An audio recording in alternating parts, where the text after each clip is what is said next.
Okay, now that you have the hang of playing the farmer in the dell with just that one strum down, the farmer in the dell, the farmer in the dell, let's try dividing that rhythm up a little bit more.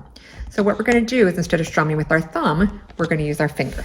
Go down, up, down, up, down, up, down, up. Now let's think about when those strums want to be. If you know how to clap to music, we're going to be able to strum to music as well.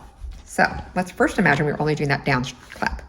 The farmer in the dell, the farmer in the dell. Hi-ho the dairy-o, the farmer in the dell. Right? If we were only doing the down strum, we could do it at that rhythm. Now let's add in the upstroke. And the way we're going to do that is, that's our down strum, this is our up strum. The farmer in the dell, the farmer in the dell. Hi-ho the dairy-o, the farmer in the dell. Okay, that's the rhythm we're looking for. And we are going to be remembering to change chords as we go along. Okay, so you're coordinating both the rhythm of your right hand strumming and the movement of your left hand from chord to chord.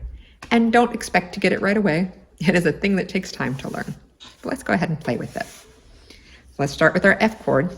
The farmer in the dell, the farmer in the dell. And that's when we would switch to our C chord, but keep that rhythm going.